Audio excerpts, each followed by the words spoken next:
America ફરવા આવેલા ગુજરાતીઓ માટે $400ની ચોરી કરવી એ મજબૂરી હતી કે પછી લોહીમાં વરેલી લાલચ?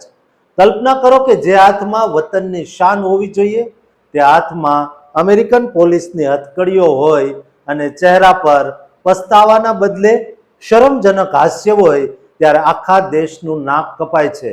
અને ખાસ તો ગુજરાતનું એક ભાઈ, તેની પત્ની અને અમેરિકામાં રહેતી બહેન, આ ત્રણેય મળીને જે ફેમિલી બિઝનેસ શરૂ કર્યો તેનું પરિણામ એટલું ભયાનક આવ્યું કે હવે તેઓ ક્યારેય ગર્વથી માથું ઊંચું કરી શકશે નહીં. 2.5 years. Is this the first time you've ever been in trouble? I don't buy this much. I'm normally buying $30. I have all the time bills and all You don't have to $30. explain yourself. It's okay. Just relax. Take a deep breath. All right. Step back here. Just hang out right here. Both of you guys, just hang out. Okay. Later. Okay? Any questions for me? So I'm waiting for the call on this right now. They'll give you. You what? Grab one. Yeah, I'll get one. Thank you. Where we need to go? Police car. Or anyone? No, no. Congratulations. આંતરરાષ્ટ્રીય સ્તરે બદનામી અપાવતી આ ઘટના પાછળનું અસલી કારણ શું હતું અને કેવી રીતે હોલમાર્ટના કેમેરામાં આ ત્રણેયની ચાલાકી પકડાઈ ગઈ તે જાણવા માટે આ વિડીયોને અંત સુધી જોતા રહેજો. મિત્રો, અમેરિકાના ફ્લોરિડા રાજ્યમાંથી એક અત્યંત શરમજનક કિસ્સો પ્રકાશમાં આવ્યો છે, જેની બોડી કેમ ફૂટેજ તાજેતરમાં જ રિલીઝ થઈ, જેમાં ઓસ્ટ્રેલિયામાં રહેતા એક ભારતીય મૂળના ગુજરાતી દંપતી જેઓ અમેરિકા ટુરિસ્ટ વિઝા પર પોતાની બહેનને ત્યાં રહેવા આવ્યા, તેઓ વોલમાર્ટ સ્ટોરમાં ચોરી કરતા ઝડપાયા. સામાન્ય રીતે લોકોથી સેલ્ફ ચેકઆઉટ વખતે એકાદ વસ્તુ સ્કેન કરવાની રહી જાય તો તેને ભૂલ ગણી શકાય, પણ આ લોકોએ તો હદ કરી નાખી.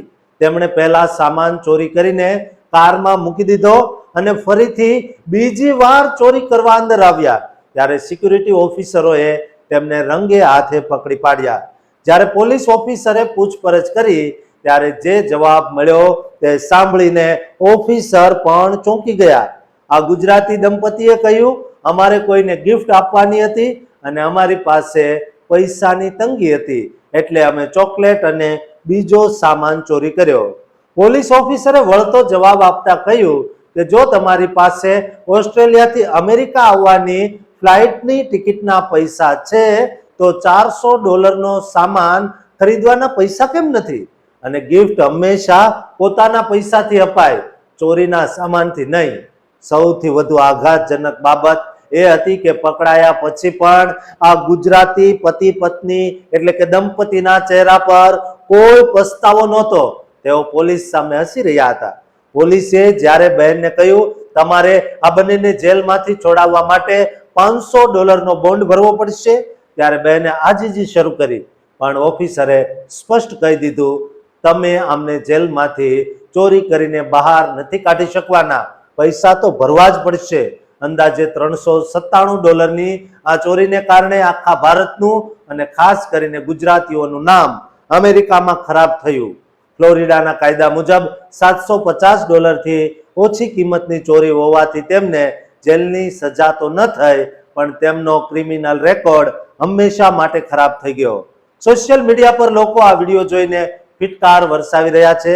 જો તમે વિદેશમાં જઈને આવા કામ કરો છો તો તમે માત્ર તમારી જ નહીં પણ તમારા દેશની ઇજ્જત આબરૂ પણ હરાજીમાં મૂકો છો અને લીરે લીરા ઉડાવો છો. ઓસ્ટ્રેલિયાથી વેકેશન મનાવવા આવેલા આ મહેમાનો માટે હવે અમેરિકાના દરવાજા ભવિષ્યમાં કાયમ માટે બંધ થઈ શકે છે.